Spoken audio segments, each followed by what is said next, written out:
asking me for passcode. Yeah, okay.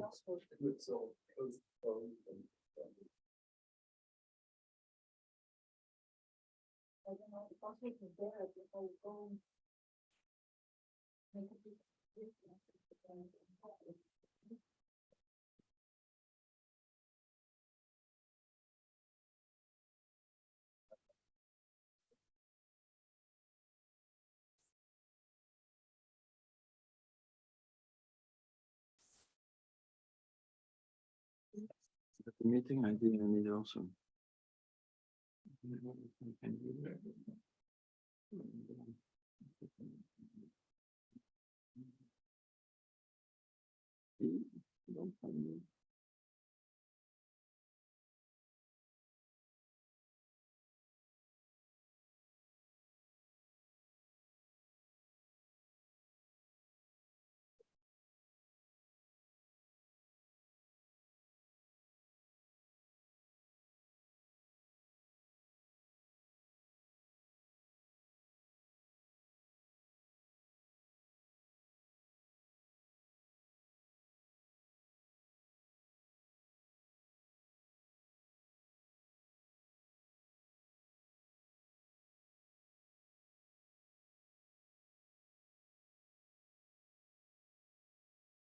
Here we are. We're starting.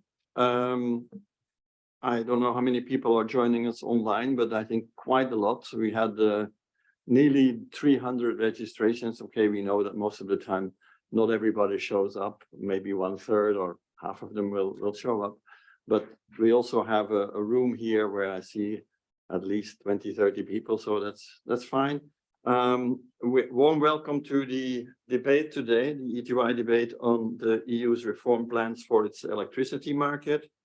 And without any doubt, this is one of the hot topics of current EU politics, especially driven by the energy price explosions that we've seen last year and the resulting cost of living crisis that came with it. Now, in her State of the Union speech in September of last year, President von der Leyen announced that the EU would reform its market, its electricity market, saying that the current electricity system, she said at that time, was no longer fit for purpose. But since then, energy prices, as we know, have gone down. The energy companies, the energy producing companies have went a bit berserk over this reform announcement. The Commission organized a stakeholder consultation, and then finally, mid-March, the Commission came with its long-awaited proposal. And what we will do today is to discuss whether the Commission proposal, or this proposal, is really also fit for purpose. Will it solve what was and what is the problem? And I must say, I watched about half a dozen probably debates in the recent 6 months, and I must say that I got a bit confused. When I saw what I saw most in these debates online was very technocratic even debates in which experts threw around concepts and phrases like merit order, PPAs, CFDs, and other capacity mechanisms. And for a policy challenge that has so much impact on all households, on all citizens, I find it a little bit that there was no political discussion that focused really on how Europe could help relieve our daily fight with the energy price and with the energy transition crisis. Why were these debates so technocratic? Is it actually to depoliticize them? That's one of the questions I just throw in here as a framing of this debate.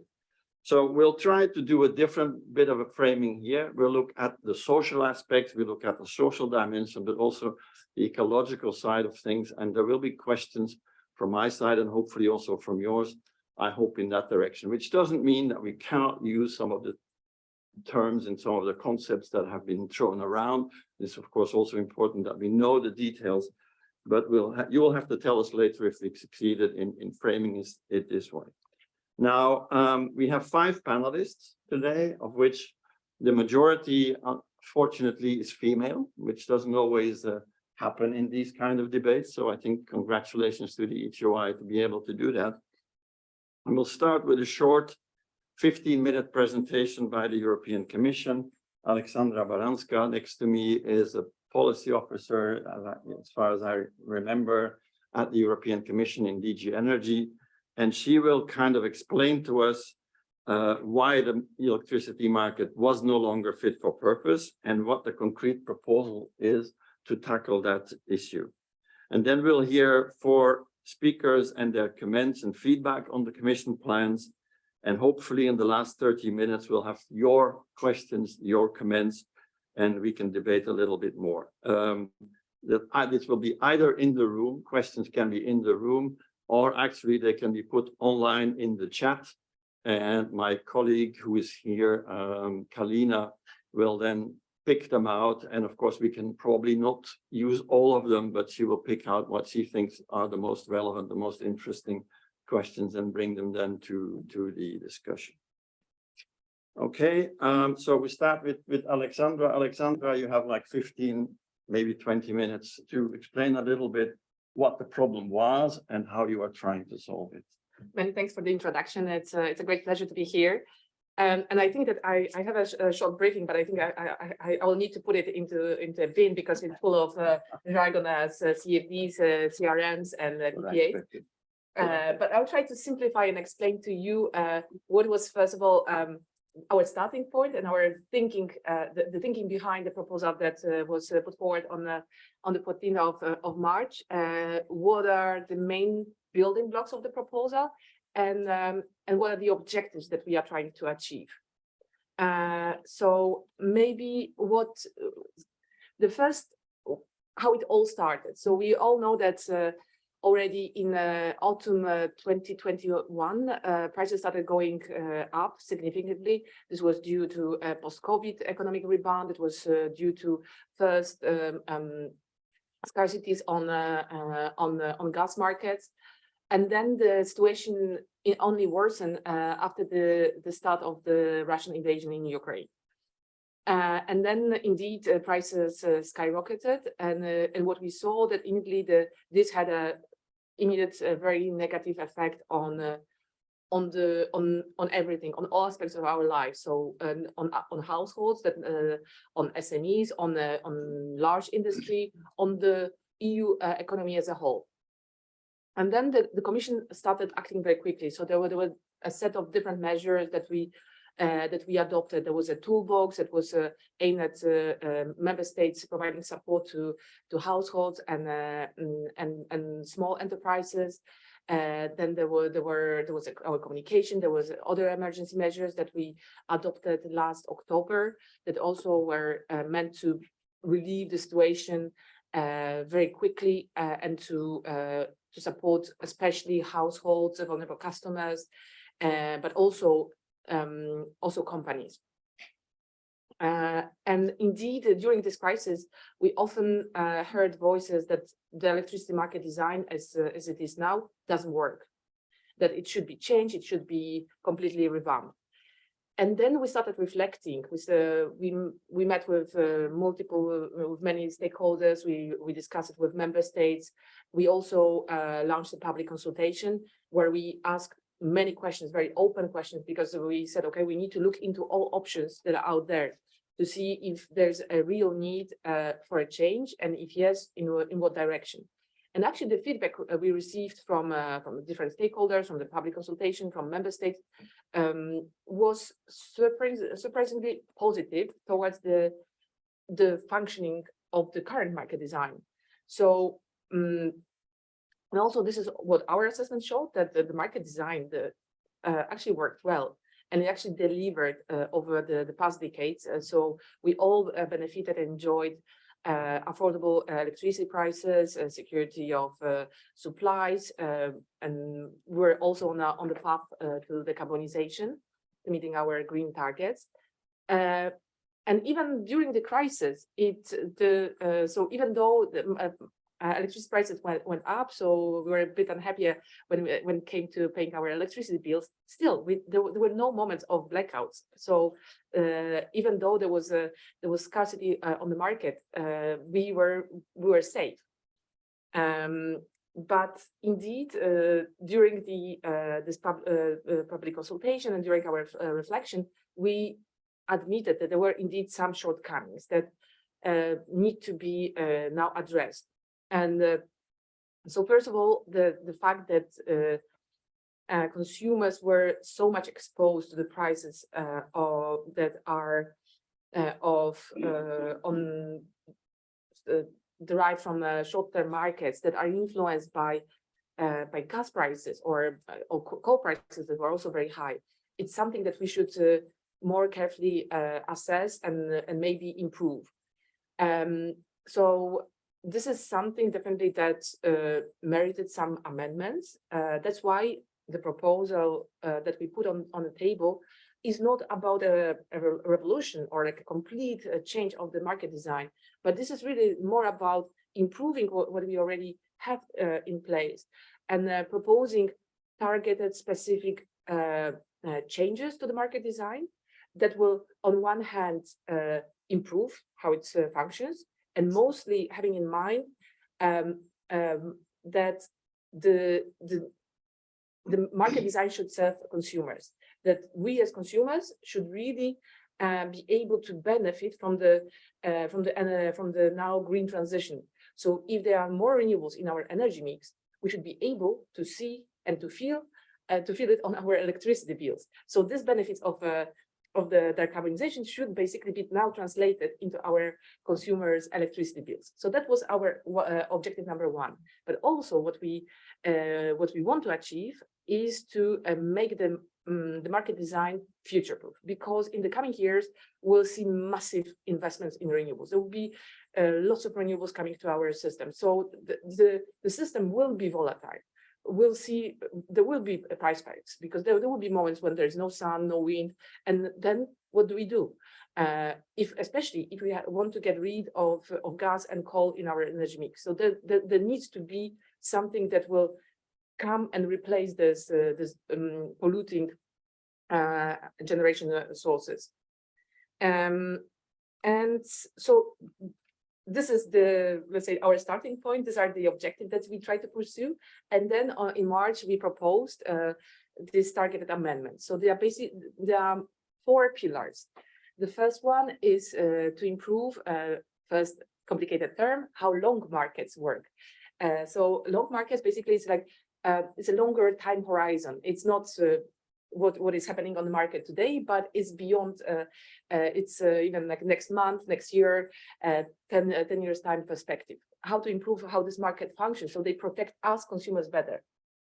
And for this, we envisage several elements. So first of all, PPAs, another difficult term, but it's basically a private contract between a company, between 2 companies. So one producer and, for example, a smelter.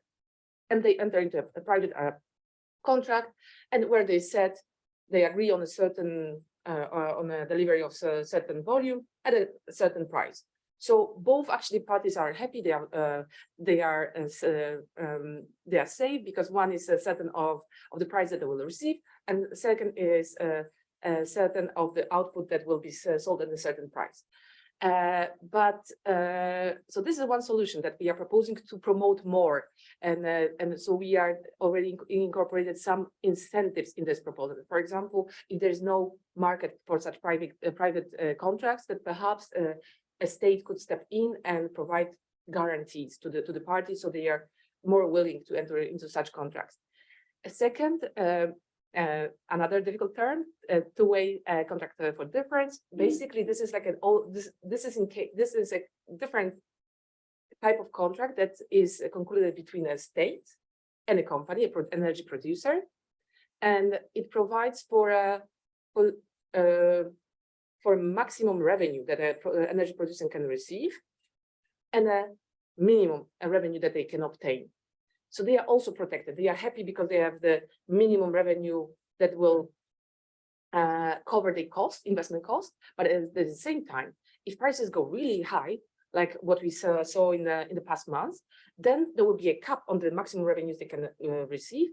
And if this cap is exceeded, then the member state can collect this excess revenues and use this money to, for example, and channel them to support consumers, including households.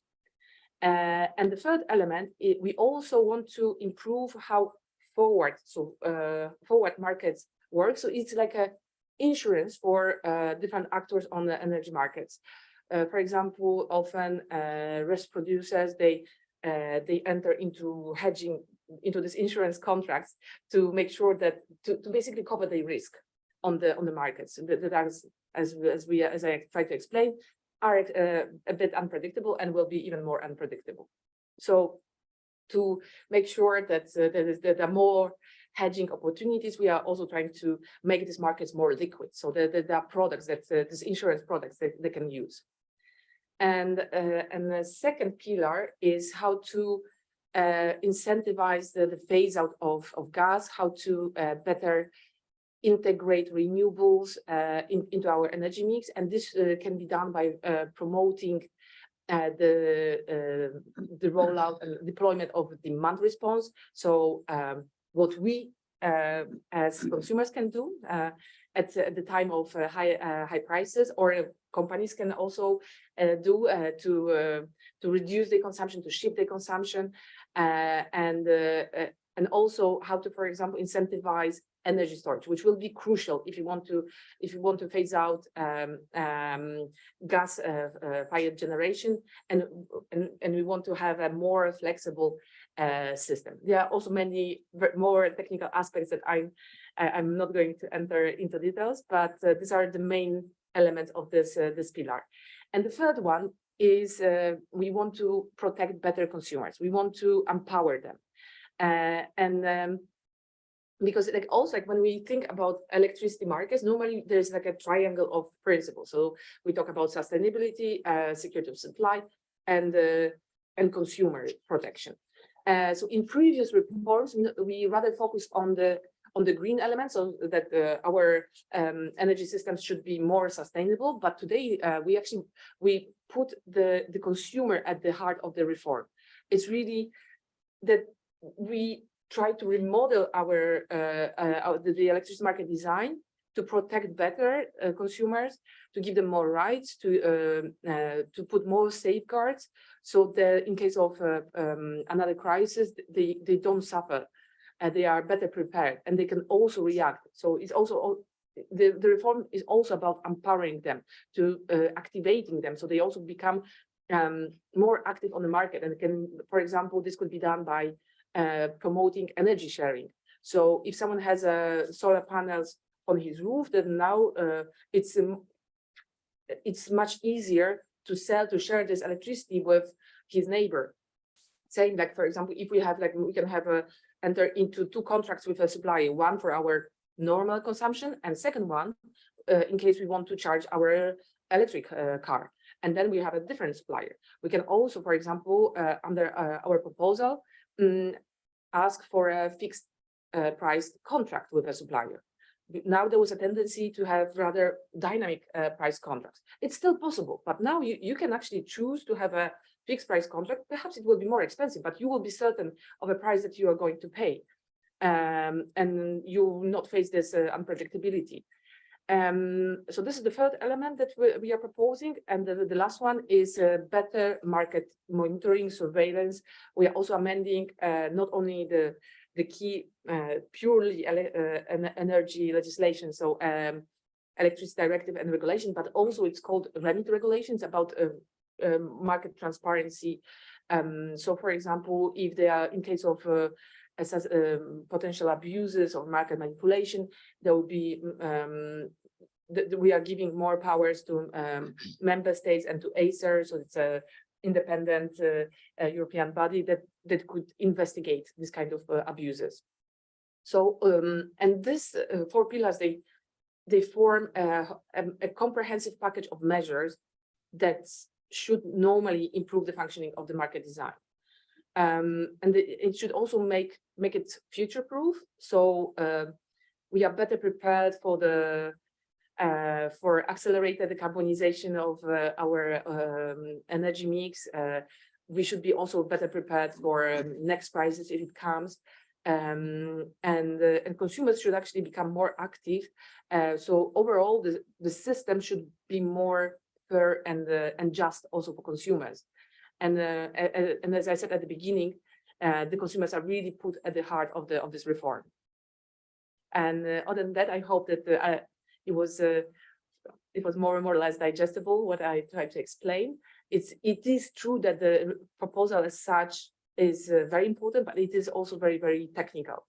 So I will try. I'm happy to answer all the questions. Again, trying to avoid the overly technical jargon, and I'm happy to discuss with other panelists as well. Thank you. Thank you very much, Alexandra. I think you did a wonderful job actually to make some of these technical issues a bit more simpler. You explained quite well what the proposal is. One personal view I have is that the people actually who came up with this proposal seem to see the electricity market as a bit of an isolated island, where things like geopolitical problems, geopolitical challenges, war in Ukraine, an example, or extreme weather events, the extreme things that we see in Spain, Portugal now, could probably have a big impact on infrastructure if some of the nuclear plants in some countries have to go down or not keep functioning. That will have, of course, also big influences on the market. And I have the impression that this market proposal is a little bit done by some economists and probably some lawyers, but some of them, probably the people who worked on it should have been a bit more inclusive, and also some other should have included other people. But that's my personal view for now. Do you want me to react? Yeah, no, you can react on that later when I have more questions. I'm going to go to the online, and I hope it works, because to be honest, this is the first time we do it in the new building of the ETUI here, that we go online via this system, so it works hopefully. I'm going to go to Stephen Thomas. He is professor of energy policy in the Business School of the University of Greenwich in London. And I understand, Stephen, and I know that you've written a paper, a very interesting paper that people can also find online, by the way, if you go to the invitation of the ETUI on the website, you can find the list of different papers. And one of the papers that was done by Stephen was for the EPSU, the trade union organization. And so Stephen might have a bit of a different view on these things. Stephen, I give you the floor for about 5 to 7 minutes. And you can react, of course, to Alexandra too. Thank you. Okay, thank you. My starting point for this is that the electricity wholesale market has never worked as an efficient free market, and probably never will. And if we persist in trying to make it work, it will make it more difficult for us to implement the low carbon sources that we need to deal with climate change. Why do I say it doesn't work? Well, there clearly are prices in the power exchanges, but I don't think they are usually the prices that most power is bought and sold at. It doesn't drive entry and exit. In other words, companies wanting to generate can't rely on the prices in the wholesale market as cost reflective and reliable. So it's not a forum that will allow people to come in and out of the market. Perhaps most important, the price signals don't drive investment decisions. It takes 10 years to build a new power source, for example, and I think it's implausible to believe that we will see price signals 10 years in advance of the need for new capacity. So I think on those grounds, I don't think a free market can ever work. And I think it's important to start to push the Commission away from this assumption that it must be based on a free market. I think also I would say at the start that the current crisis will be over long before we get a properly worked out new design, and middle of a crisis is never a good time to determine long-term policy. If we persist with mixing up, getting through the current crisis and getting a better design for the electricity sector, we will be solving yesterday's problems, not tomorrow's problems, which is what we need to do. So what design am I proposing? Well, I think countries with large-scale renewable resources like wind, for them, capacity auctions have proved very effective. For those where small-scale resources dominate, for example, solar panels, feed-in tariffs may be the best, and those will be necessary if we want to empower consumers as prosumers. I think there will be difficulties. We've done the easy bit with renewables so far because we're in the position, while it's a minority of generation, to say we will buy any electricity that you think you can generate, and if we can't use it, that's our problem. As renewables take over the sector, we will need contracts that are more flexible, so we're not buying lots of power that we don't need, but we're still giving investors enough confidence to make the large investments they need. My personal view is that a single buyer might be a good model. There would be competition for the market, but not in the market. And effectively, we're moving towards that by default. And we have a de facto single buyer because we have all the instruments like contracts for difference, feed-in tariffs, capacity payments, capacity auctions. These are all the instruments that a single buyer would use. In terms of retail competition, I've always been puzzled why the European Commission says that consumers must have choice of electricity supplier. I'm very happy to choose my restaurant or the place I buy my clothes because I know I can choose whatever I want and I will get the product that I need. With electricity, I will get exactly the same electricity. The only reason to choose is if I can get it more cheaply from one company than from another. And if that is the case, then the market can't be working very well. So my view is that we need to go back to regulated regional monopolies. We're spending a lot of money having competition for retail competition. So will this achieve social justice and reliability? And I think we need to look at it through the three normal ways that we judge energy policy. Does it give affordability? Does it give reliability? Does it give sustainability? In terms of affordability, we have always had a gross imbalance between supply side measures and demand side measures.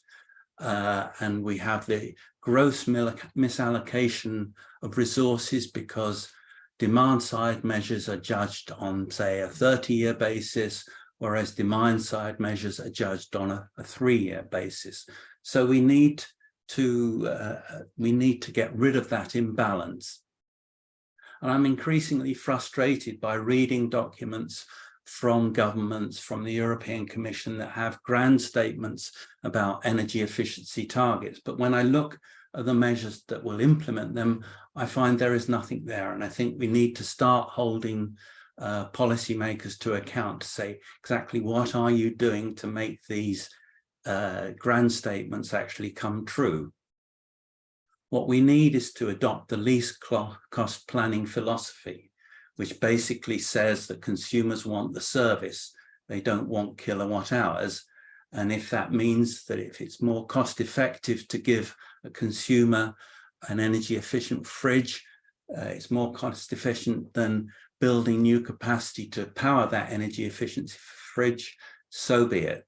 They should get that energy efficient fridge.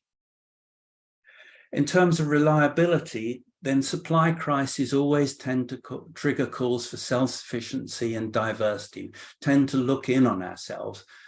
And while self-sufficiency and diversity might bring increased reliability, not necessarily, there is a cost to it. And we have to look at that cost and see whether there are more cost-effective ways of getting reliability without cutting back on international trade, which is generally a very good way to improve economic efficiency. As it happens, if we move to low carbon sources, we're actually going to get increased self-sufficiency and diversity anyway, because low carbon sources are nearly always indigenous, they have limited scope, so we're going to get greater self-sufficiency and diversity. There is the issue of flexibility that must be faced, whether we go for nuclear power or whether we go for renewables. We need flexible capacity, and this may require an increase in gross international trade, but not necessarily an increase in net trade.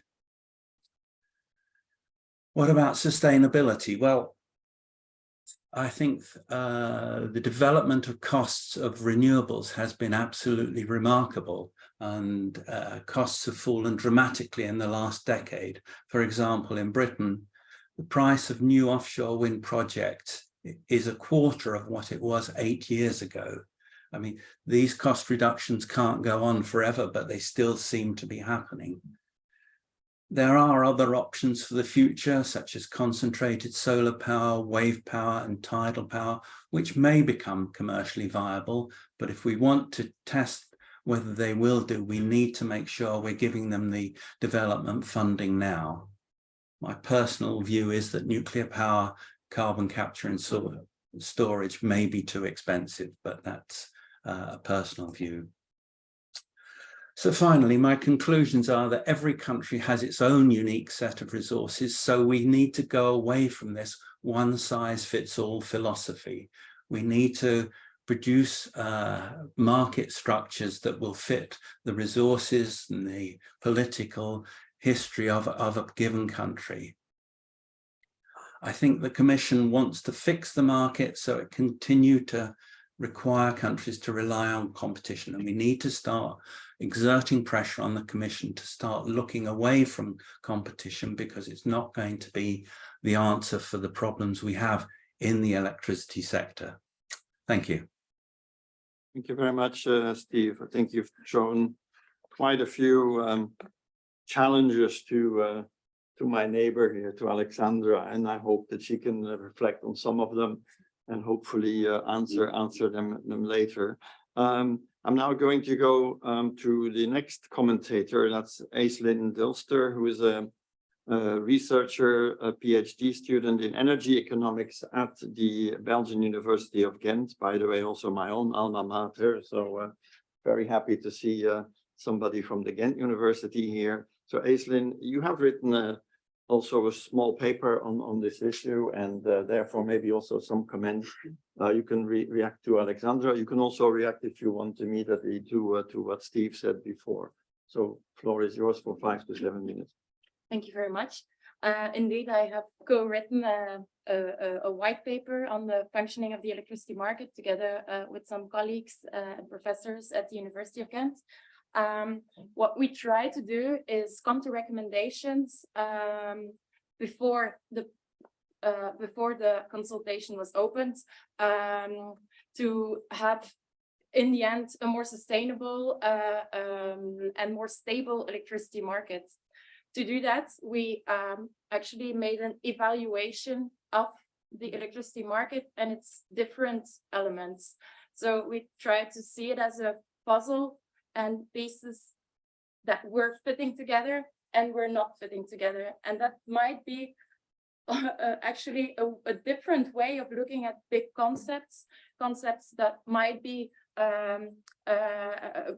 quite complex and maybe too much put forward as something that's fixed, a fixed concept, while actually we are trying to debate in the white paper that a puzzle can also be just replaced by changing the pieces in a different order. So do we have to throw the full electricity market away? Do we need to replace it completely? We argue in our white paper that that's not the case, because, for instance, marginal pricing, we argue that it is a good instrument to come to an efficient market, as marginal pricing is on the one side creating a more efficient demand. Clients who have the means in terms of flexibility to shift their demand are not only making their own bills more affordable, but also they are also helping the electricity net to stay in balance, while also for the production side, it does actually create an efficient allocation. So that's why we argue that marginal pricing is a good element, but we need to be quite critical towards the use of it. We should not overuse marginal pricing. Marginal pricing is really efficient in the short term and has its effect on the long term by nature, but having instruments that create a better long-term market and set prices on a different level, not necessarily linked to expected day-ahead prices, should be part of the market too. Second positive historic element we considered was the unbundling of the electricity markets. So the unbundling of the electricity markets is the split of different functions, being the production of electricity, the transmission of electricity, transportation, the distribution, and the retail of the electricity. This unbundling has brought forward quite a lot of good results. For instance, innovation in the market that was unthinkable before. We now have citizen energy communities who are at the heart of the electricity of the energy transition. A transition without the citizen at the heart of it is unthinkable today, and that is a result of the way the market is functioning today. So our first big recommendation, and we don't even call it one, is don't change what works well, but be critical towards elements that should be better. So our first official recommendation there becomes work towards a better coordination of the markets.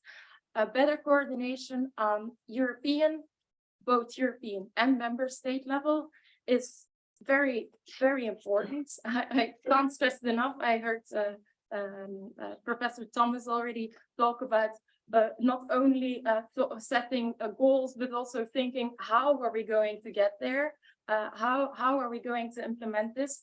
Is a very important element that is, for instance, showing in the implementation of the port energy package. Well, we're not even transposing all the laws. We haven't transposed all the laws yet, and we're already stuck in some of the installation works and real works that have to be done.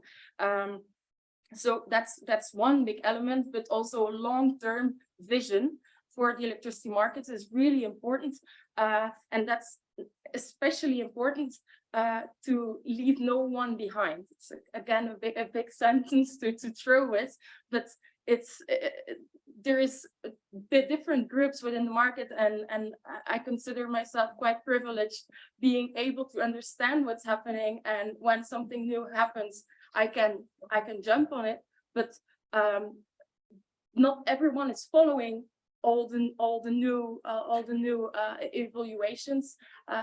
Sorry.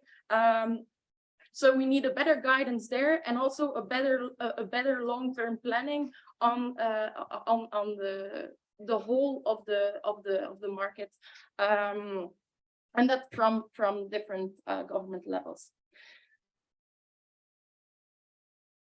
Focusing really on consumers and investors, we try to make some price stability recommendations. Some price stability recommendation, plural, because it consists of different elements and is actually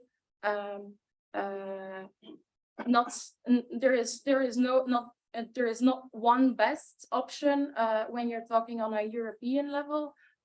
Many options should be considered and combined, but here again, don't look at them as fixed concepts. A CFD as we know it today, I'm sorry, I'm going to specify a two-sided contract for difference as we know it today does not have to be the two-sided contracts that we have in future developments. Because, for instance, we want price stability for consumers, not only for investors. If we want it for consumers, that means that we want maybe that consumers can also directly profit from the stable strike price, as we call it within the CFD context, that we can give consumers access to the strike price. A CFD, as we know it today, prevents that from happening, while it could actually be better if consumers can also sign a contract with the producer through a PPA and bypass a part of the CFD. Or we could put a government intermediary vehicle between the CFD producer and the PPA off-taker. So there is different elements that really need to be considered changeable in the concepts that were put forward by the European Commission. And I think that's where the big challenge lies today, that we need to think well of how these different parts of the proposal will interact with each other. How is their interplay, and how will this affect consumers? Because it's all about reducing risks to be able to set, so reducing risks for investors, but also to be able to set consumers free from that risks. Try to wrap up, please. Yeah, okay. I think we have one really beautiful example there. Citizen energy communities. We see that consumers are today producing electricity they invested in themselves. And if we could give them access to the electricity at this price, also for bigger projects where they are together with other partners, that would be a big advantage. Thank you. Okay, thank you very much, Aislinn. I think what I hear from you is that you are actually agreeing with the Commission that the market functioned quite well. But on the other hand, you have a few reform proposals that in some way I think overlap with some of what the Commission is doing, and some others maybe go a little bit further. And especially, I think your last point about the citizens' energy communities is very interesting, and it's maybe a lack of our responsibility that we didn't invite somebody from an energy citizens energy community here as a speaker, because they might have a different view on some of the issues that the Commission is coming up with. But okay, that might be for another debate. Next, I'm going to Dr. Joanna Pandera. She is Polish president of the Polish energy think tank Forum Energii. I hope I pronounced that right. And Joanna, for you also 5 to 7 minutes to come up with your comments and reactions to what you have heard already now. Thank you very much. Good afternoon. It's a great pleasure to be here. We deal with electricity market reform and power market design for many years, and also took part in this, are taking part in this debate, how to change the market. So first, why I think it is necessary. So the electricity market design was shaped actually 30 years ago, where the technologies and power plants and possibilities on how to produce electricity were completely different. So we had only big conventional power plants, which are very inflexible, and basically also the fuels at that time, the situation with fuels, coal, gas was much more stable than what we face now. Meanwhile, the share of renewables is growing. This is completely different technology, where on one hand it's quite cheap, and it's cheaper and cheaper each year. But on the other hand, we still need capacities in order to operate the system. what is the challenge is that the consumers do not see necessarily the benefits of this market. So this is next point. And of course, last year was extraordinary because the major reason why we experienced such high prices was gas blackmail and everything what happened on the fossil fuel side, phasing out Russian fossil fuels and extremely high spikes, also a lot of speculation, because where marginal pricing is good for conventional power plants, but not necessarily for the system in transition.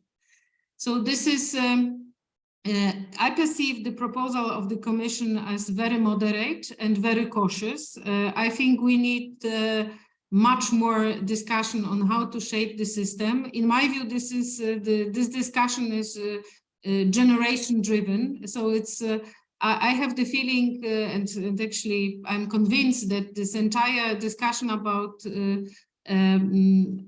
energy transition is very complicated, and as you said at the beginning, very technocratic, and nobody enters this discussion. So finally, it is left to big companies, utilities, and TSOs, and they speak the language which nobody understands, and particularly citizens and consumers.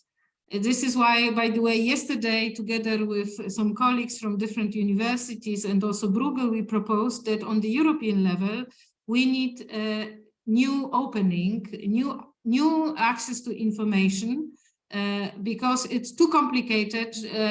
In many cases, we don't have data, which allows for public debate to enter and understand the reason behind. And also, European Commission, when drawing different proposals, does not have capacities in order to assess impact assessment and to join this discussion, which is very complicated once you have 27 countries and you want to draw a design which fits for all. And as Stephen Thomas said, and this was, I fully agree, and also we wrote an article with a colleague of mine some time ago, and which was published on Euroactive, that there is no one size which fits all member states. So in many countries in Europe, you have overcapacity, you have a lot of conventional power plants, and in countries of Eastern Bloc, like Poland, we are really missing capacities which can balance variable renewables. So this is the major challenge, and I still don't see in the Commission proposal that this is addressed. So this is my first comment on how to change this, let's say, and how we should think about this. What I'm really missing, and I'm very disappointed, because European Commission asked in this consultation about locational pricing, and basically entire locational pricing means that electricity is priced on the local level, not only based on generation, but also based on transmission or delivery to the consumer. And in my view, if we want to change this approach, and if we will not allow for locational price signals, this entire system, which is so complex, which is designed imperfectly on the European level, will not allow for flexibility to jump in, and also prosumers to enter the market, which is so necessary in the context of fast-growing share of renewables and the challenge of the flexibility of the system. So I'm very disappointed here. Actually, all the proposals disappeared from the European Commission proposal, and I really hope that we can come back to this topic once there is new Commission in future. What I think is also relevant is new tariff design, because generally we speak about free market, and here I was also inspired by Stephen Thomas, who said that this is utopia, that we can create a free market in the energy sector. I really agree with this, and particularly on the consumer side, we need to protect poorer households, poorer consumers, And this is, in my view, will be possible through tariffs, which can guarantee the price for them. Generally, but the others, they need to be exposed to the changing price signals.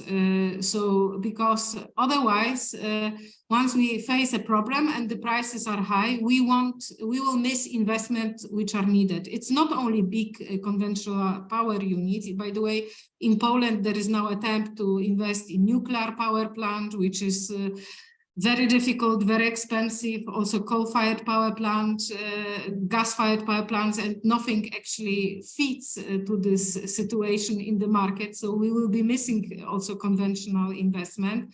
But on the other hand, we are doing too little in order to allow for smaller prosumers and consumers to enter the market. And this is, I think, major dilemma which we face. I think that really, when I followed the discussion for many years, I think that many countries, poorer countries like Poland, also will have the challenge to really meet the ambitious targets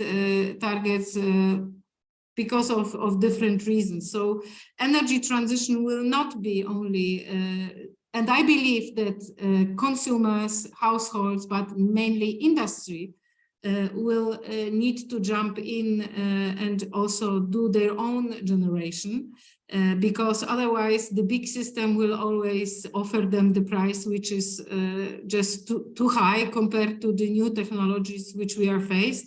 And currently the system is facing a lot of barriers, limits on how to share transmission fees, and of course, how to keep this entire big system also finance it, because basically this is also the matter of redistribution and who should finance the big system. Also, poorer citizens and or poorer consumers will not be able to, not everybody will be able to finance own generation. So it still needs to be kept. But on the other hand, we need to allow for new generators and also industry to enter this this market. So I know that I'm speaking from a little bit different side, because I think a lot has been said about marginal pricing, which is in my view okay for conventional power plants. However, for renewables, we need to have different approach, like contract for differences, because here the costs of generations are more or less predictable and fixed. They are not fuel dependent. So this is certainly the benefit. And maybe I stop here because it's only 7 minutes, but if there are any questions, I will be happy to answer them. Thank you. Thank you very much, Joanna Pandera. I think you made some very interesting points there, especially the locational pricing issue is one I think that we might come back to in the discussion later on. And the fact that maybe there is no one size fits all, so no European solution to this issue. And we have to look also at different aspects of energy production, of energy resilience, I would call it, you know, because I mean, we talk a lot in the discussion here about bringing renewables into the system. And yes, renewables, the sun and the wind are for free, but renewables are not for free. I mean, there's lots of critical materials that we need in order to build the windmills, the solar, etc., etc. And therefore, it's actually good that the Commission, at the same time as when you launched your electricity market design proposal, also came with its critical materials. But when I read those two proposals, I'm like, this is done by some completely other people who have not seen what has actually happened in your proposal. There seems to be no interaction there between these two groups who have come up with that design. So it's a bit strange. And another good point, I think, Joanna, that you made is this idea that you launched yesterday or the day or a few days before with Bruegel and with others to come with a kind of a new energy think tank, or whatever you call it, center for excellence, or whatever you call it, a bit comparable to what the US has with its EIA institution there, which really goes into the policies, etc., etc. So that's probably for another debate, but quite an interesting point that you made there. Last but not least, I'm going to come to Ludovic Wood is Confederal Secretary with the European Trade Union Confederation at the ETUI. And so, Ludovic, your views from the point of view of the trade unions on these issues. Thank you, Willie, for this timely debate. I hope you can hear me well. And yeah, I would say on the reform of the electricity market, it's a key issue for workers. And I would say that the first proposal on the table is more influenced by the lobby of those who would not like to change anything or have marginal changes and not really taken into account the voices of workers and citizens that would never have answered to a public consultation that the soaring energy prices of last year meant that the energy the energy market designed worked well. So we have been with the trade union movement since a long time critical of the liberalization of the energy market. And I would like in my intervention to point to different key issues that I think that in the negotiations on the revision of the electricity market design, we should try to influence and steer the discussion on. First, the marginal pricing system. Second, the question of speculation on financial markets. Third, the question of energy as a public good, as a principle, as a human right and a public good. Fourth, the question of the affordability of energy for citizens. And then the predictability of prices for companies. And finally, the question of ban on disconnection. When we look at the proposal on the table by the Commission, we think that there's only cosmetic change. And it's the starting point, I think, is the wrong one, because we cannot satisfy ourselves from the current relatively low but very still volatile price of energy.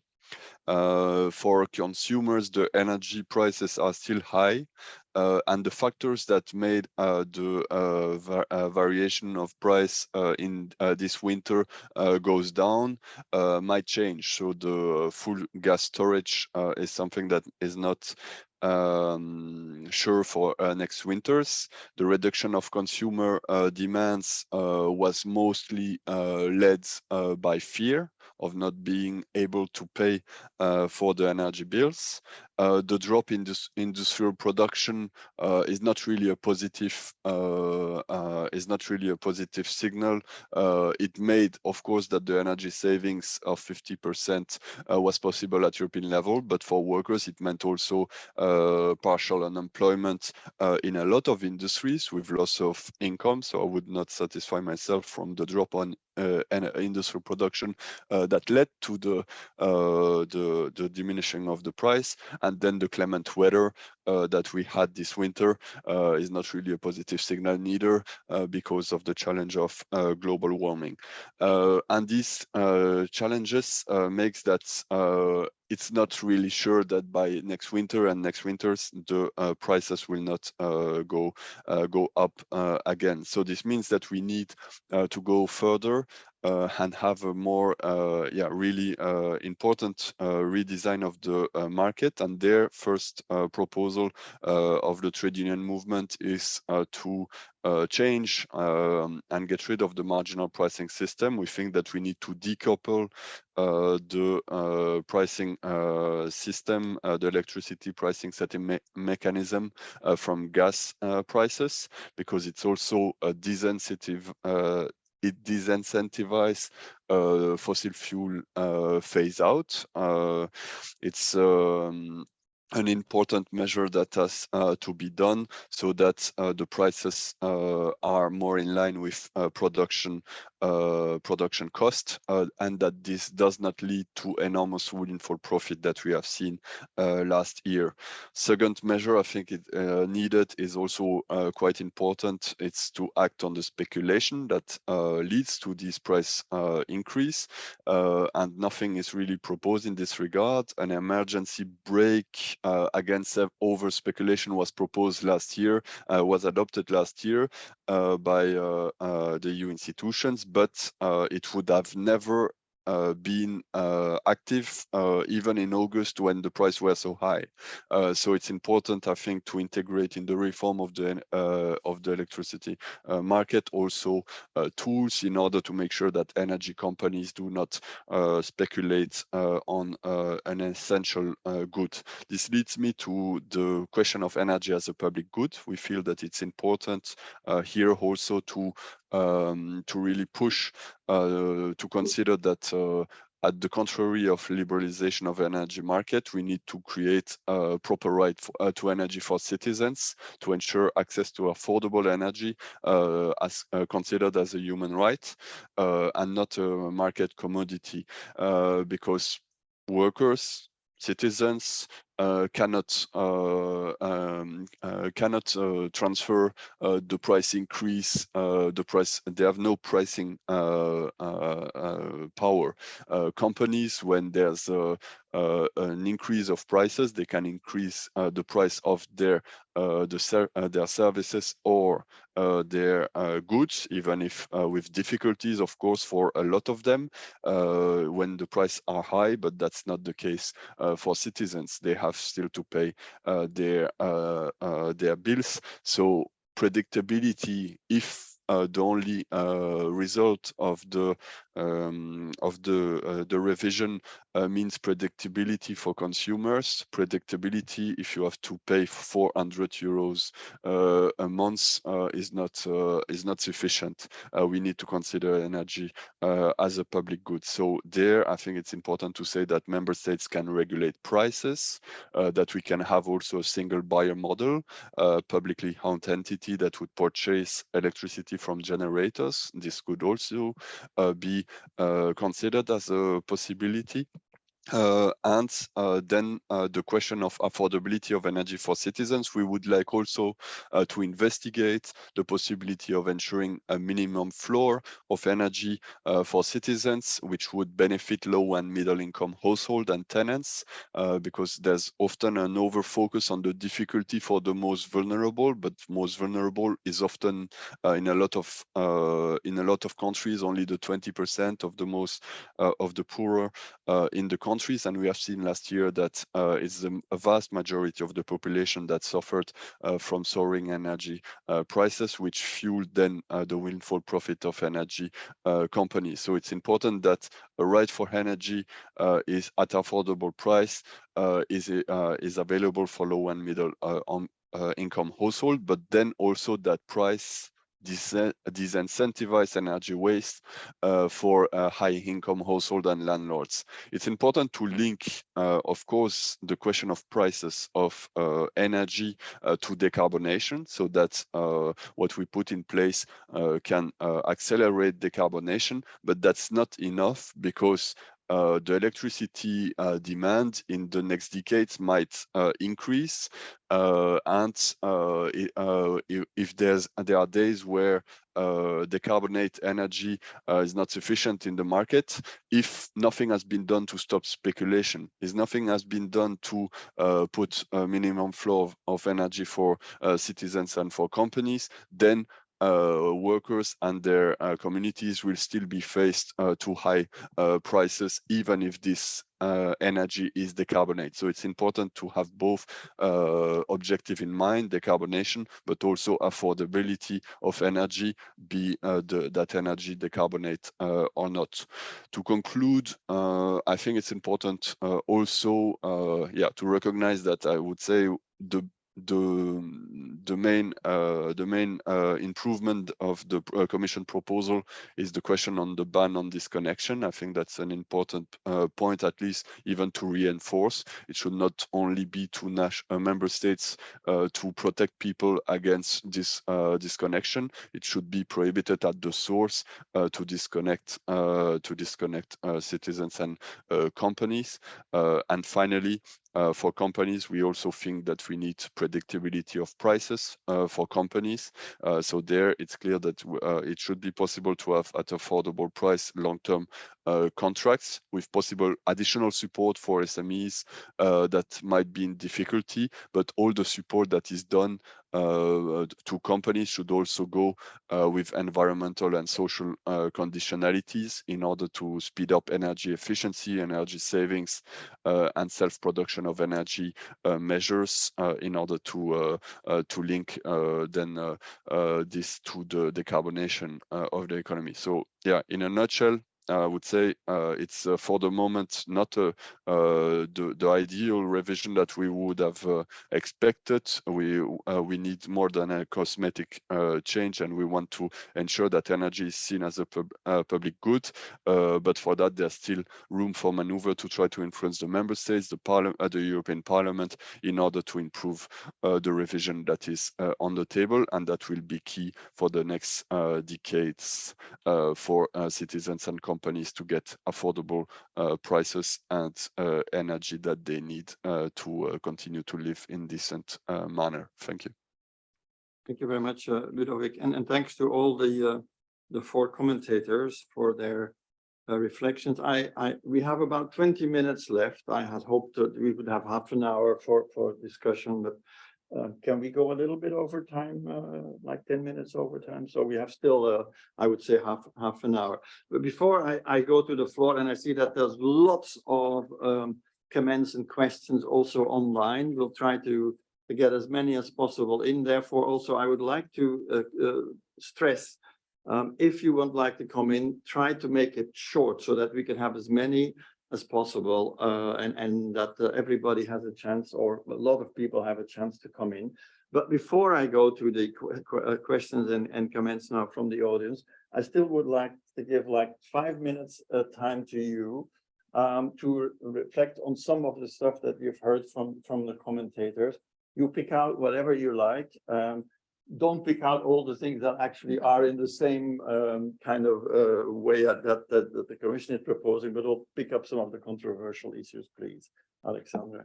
So five minutes, make it short also. Of course, I'll do my best. But my intention was precisely to focus on the controversial and sticking points. So starting maybe the first criticism that actually appeared in several interventions. So the saying that our proposal is not ambitious enough. I tend to disagree. Of course, it's not, as I said, it's not a total revolution. I agree with that. But this is for a couple of reasons. First of all, like we were asked to propose a reform, but we were given an extremely tight deadline. It was an impossible deadline. We still delivered. We even managed to carry out a streamlined but still impact assessment. It's called a staff working document where we assess impacts of our proposal, of different measures that we put forward. We managed to squeeze in this impossible timeline a public consultation. We received many responses. We did read them, we did analyze them, and I'm not saying that we took all proposals on board, but many of them actually are reflected in our proposal. And it is also not true that that there was a vast majority calling for example, for the abolition of marginal pricing. This is not true. Actually, our public consultation showed very clearly that a vast majority of respondents actually considered that marginal pricing works well, and actually it serves the purpose. And it's a little bit like with democracy, that many people criticize democracy, but so far no one proposed a better system. And same unfortunately works for marginal pricing. And marginal pricing is like this abstract, seems to be like an abstract term, but actually it's used in not only for electricity markets, but in many commodity markets, because we have like one It's one of the points that is being made a lot in the online, that actually energy is not a commodity. It is a service for citizens. It's just not a commodity, and acting as if it's a commodity is, I think, one of the problems that the Commission has in this. But that's my personal view. I'll let you go on. So this is the first point. So we also, like in this reform, given the insane timeline we were put under, we had to focus on let's say quick fixes, on no regret options. So for example, Joanna, she referred to locational pricing that was also that appeared in our public consultation. And indeed, this is a very interesting concept that we are looking into. But for us, it was simply too early to propose something tangible and ambitious enough at this stage.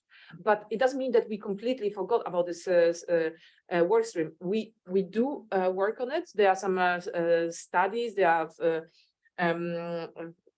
further analysis that we are undertaking. But we in the Commission consider that this is so far reaching and so revolutionary that it actually warrants a proper impact assessment, that it couldn't be proposed within the timeline where we're asked to propose the reform. Now maybe going back to what Professor Thomas said, so on competition. Unfortunately, my previous life I was a competition lawyer, so I actually his comments were for me were very difficult to digest. I also, because I wrote my master dissertation about competition cases in France and in Germany, where actually about antitrust cases that ended up with some commitment, but the whole purpose was actually to liberalize markets, because like under let's say the old regime, under the old monopolies, what we saw that actually consumers actually suffered, and the old regime was at the detriment of consumers, that they had eventually consumers paid higher bills, the system was highly inefficient. So I strongly believe that competition is very much needed in energy markets, because it brings a lot of innovation, even in retail markets. You have novel, innovative products. You have it brings more efficiency to how suppliers operate. So it is needed, even if there are some flaws, maybe they can be addressed, but it doesn't mean that we have to get rid of competition to court. On A's point of two-way CFDs and giving consumers direct access to benefits of two-way CFDs, I know that there are some models that are being considered, for example, in Belgium, to actually to do so, to facilitate this channeling of benefits from CFDs directly to consumers. So and same for energy communities. What we do in our proposal is actually to allow energy communities to access, for example, PPAs markets, so that they also can draw benefits from this instrument. And I think you should leave it there for now. You'll still have probably the possibility to come back after some of the questions now. So I'd like to go. Yes, maybe just one last point on because Ludovic said that marginal pricing actually doesn't work because it disincentivize fossil fuel phase out. I think it's actually the contrary, because if you have marginal pricing, what happens is actually that you, for example, a gas-fired power plant will set the price, so they will get the price, so that will cover the cost that they incur. While, for example, solar installations or wind installations, they will get a bit more. So they have more incentives to invest more in additional renewable plants. So actually, to the contrary, actually, and this is also showed that actually marginal pricing works well for to incentivize and accelerate renewables in the market. And I think these are my main points that I wanted to react to, and I'm happy to take all. We'll have a round of questions and comments now. I'm going to take like 3 questions or comments from the floor here, and then I will go to my colleague Kalina, who will pick up some of the stuff that has been said or questions that come from the online audience, because there's a lot more there. I'm going to start with you, and then I have two people over there. So that will cover the three that we have here. So please, could you please say who you are and who you represent? My name's Mike Clark. I work with PWR. Sorry. Yeah. I'm a power systems engineer, and I've also worked for several years with elements of the European Commission that profoundly disagree with much of what Mrs. Bransky said. One of them has a doctorate in economics and used to lecture in economics at Harvard University. So Yeah, but your question, please, then. Right. So my question, you mentioned competition, and I think we need to move away from belief systems and religion. I really think we need to talk about facts. The fact of the matter is that as more renewables go onto an electricity system, they drive down prices. If you look at the market reforms, you talk about CFDs. The only thing a CFD is to put a fixed price renewable into a variable market. That's what it does. And your problem is going to be, as more renewables come onto the system, you're going to have more and more price crashes. And your market reforms do nothing to address that. You can look at the ENSOE data. Look, don't nod your head and smile at me. No, no. This is the biggest question. Yes. Okay. You can look at the ENSOE data. You can see regular price crashes. There will have been price crashes today because of lots of sun and some wind. Okay, I think you made your point there. So I'm sorry, the reforms don't address that at all. Okay, that's a very good point of view. Okay. I work for the metal students and the metallurgy. No, just a comment on what you said, and then allow me to give you some two figures. Smelters between 20 and 30% of all costs are energy costs. Normally 50%. Last year we saw an increase from 45 euro megawatt hour to 1,000 euro. Means a lot of losses, financial losses, plant closure. And those who closed temporarily, they are now asking their blue collar workers to work by night or in the weekend. So that's what your liberalization means today. I think secondly is there's also a delay in rollout of electric vehicles. Electricity in batteries, there have been a lot of announcements that they get 4 times as much subsidies in the United States and in Europe. And just to give you an idea, in testing those batteries and in producing, one big plant needs more or less 1 nuclear installation. In the United States and Canada, they didn't have problem in electricity, so we see a lot of companies today deciding to stop the investment in Europe and to go to the other side. So quite nice, but honestly, I think that if we want to go to do this transition with our industry, we have to decide now and to change strategy for each different type. This is my two-point idea for professionals. Okay, thank you very much. Last up from the audience here. My name is Scott. I work on the okay. My question was on, I heard only one defender of alternative for marginal pricing. Could the defenders of marginal pricing system explain why the whole school work the regulated price and prices urging at least were as affordable, not more affordable than now. So why could it work also as an incentive for the renewables if they have a more guaranteed profit? Okay, thank you very much for the 3 remarks, questions that have been made. I don't know if you want to react immediately or one of the other online speakers or commentators want to react. So then wave, please, so that we can see you. I think there is, I think Steve has his hand up there. Do you want Ludovic? Ludovic, do you want to react immediately to some of the issues that have been raised now? Please short so that we can have more questions. Yeah, Ludovic? for us it was difficult to hear from the audience. So if you can maybe tell us what were the main questions, but maybe on the briefly on the comment on the that I said that it's a disincentive, the marginal pricing, and with the reaction for the Commission that it wasn't the case.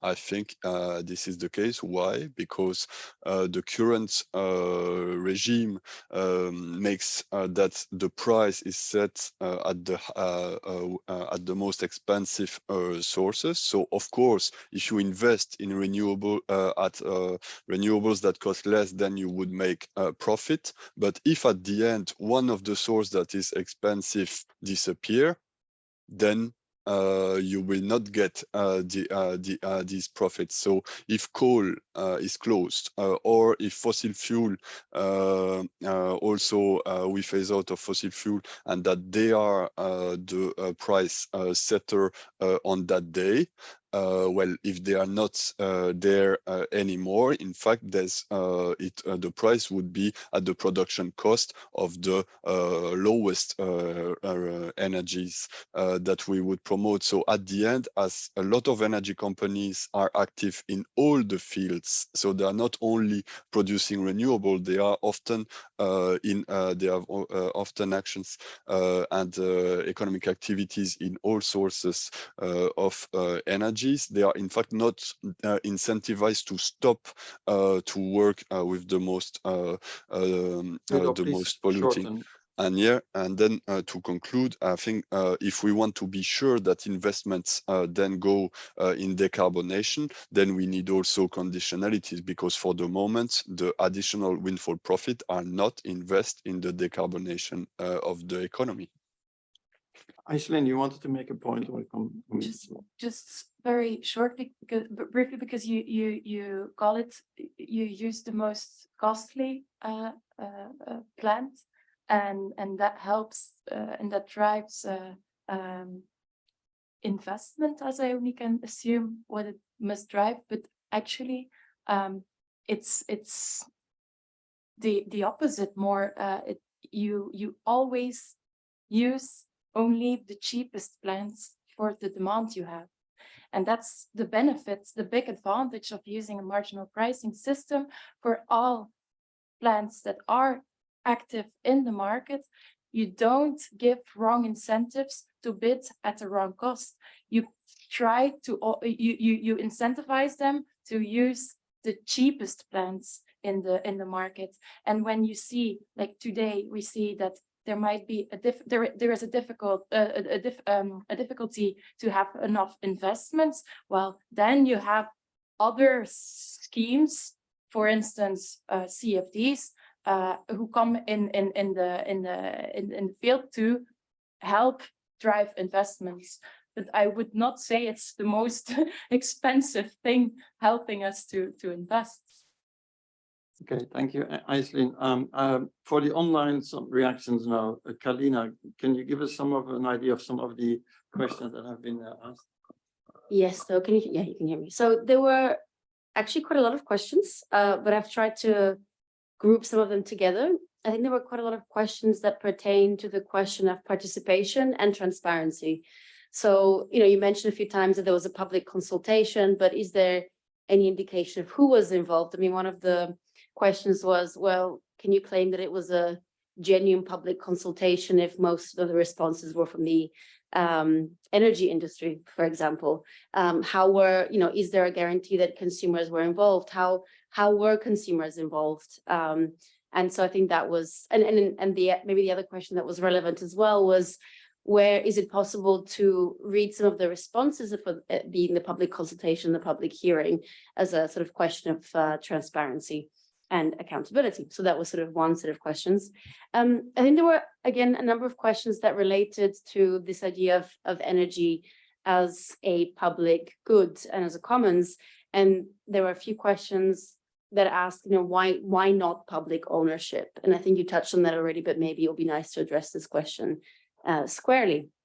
And the final question, which is from an associate researcher at the ETUI, Paolo Tomasetti, and I think is of interest to some of us present, well, all of the participants in this particular event, was if you and some of the other speakers, apart from Ludovic, could elaborate on the role that workers and the labor movement might play in ensuring that the reform of the energy market is socially just and the energy is considered as a commons. So if you had any ideas on that. Very challenging and very hard question. I think that I know that Alexandra only has a few minutes left. She cannot make it very long, so going over time will be difficult unless we do it without her. I'd like her to respond if she wants to some of the issues now being brought up, and then I have one last question for her, but I'll leave that to the end. Okay, so very quickly, so maybe starting with aluminium smelters, we are perfectly aware of the problem that the industry in general, but especially for energy intensive users such as aluminium, are affected very heavily by the current crisis, and there are some that either reduce or shut down the production. Actually, before coming here, I was in a meeting precisely on this topic. But for example, like what we saw, that those producers who enter into PPAs before the crisis and they managed to secure prices at a much lower level, they managed quite well. And of course, those who now actually realize that having a long-term security, contractual security is a good idea, now actually they struggle to find contracts at the prices that are more attractive to them. So indeed, there is an issue, but of course, we think that it's, I mean, today we talk about the problem with high prices. The expectation is that with an increasing share of renewables, the prices will go down. So next crisis actually might be about very low prices that, again, do not guarantee sufficient revenue to producers. And again, that there is not incentive to produce and so on and so forth. That's why, for example, we have this long-term contract. So both PPAs, but also to CFDs with the ceiling. So with the floor that would guarantee the minimum revenue to producers. It's actually because we are really, like, forward looking. So it's not only about the crisis today, but we, as I said, we try to build a system that will be more future proof. And also on the regulated prices. Of course, today cost plus regulation may sound attractive, but it actually was very inefficient. Because why? If you are as a producer receive cost, I mean, you cost plus, so you have your all costs covered plus something that actually incentivizes you to inflate your costs. It doesn't incentivize you to be more efficient or to go like slightly below the cost, or like just to have your cost covered, or to and this is actually what the current system is doing. So, for example, if you are in an auction or bidding for to be in the market, you really need to be efficient. It's not only you want to have your costs covered, but to have your costs covered and to be successful in an auction, you need to optimize your costs.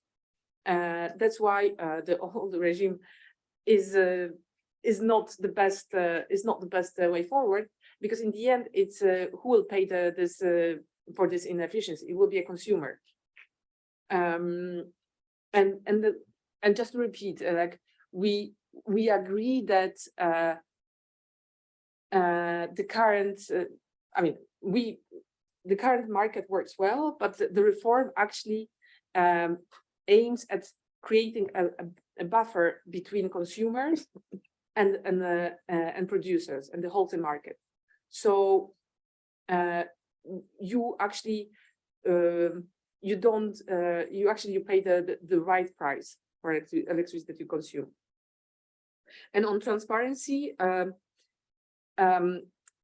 there was, as I said, that the impact assessment was streamlined. It was not like a full-fledged impact assessment that normally takes several months.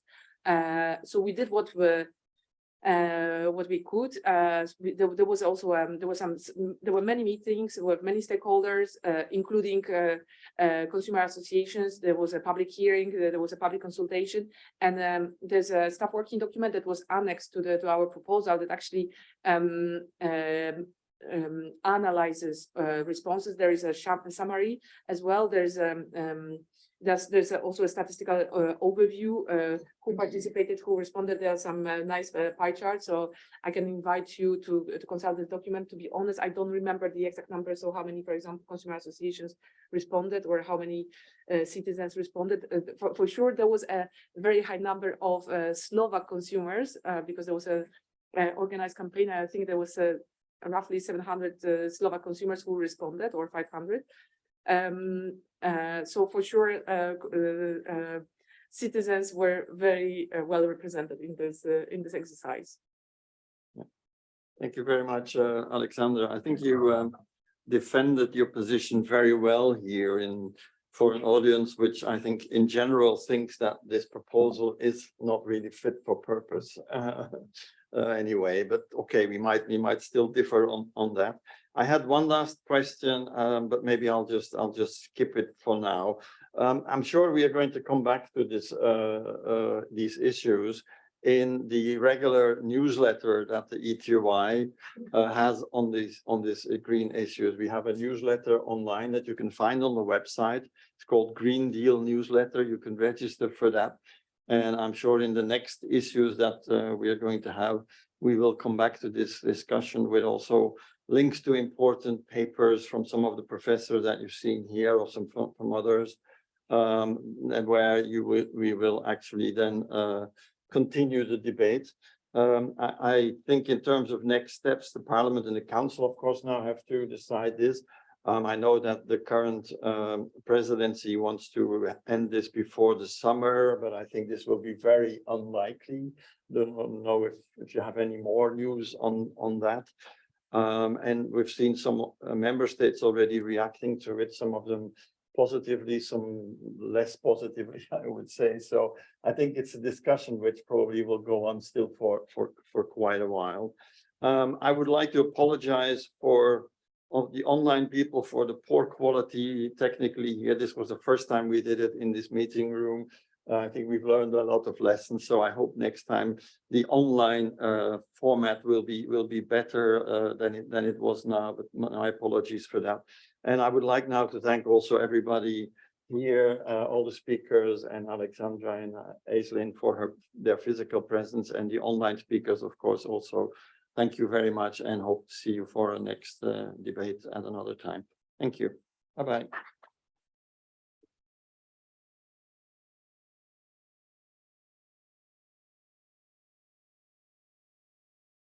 It's like a Bible.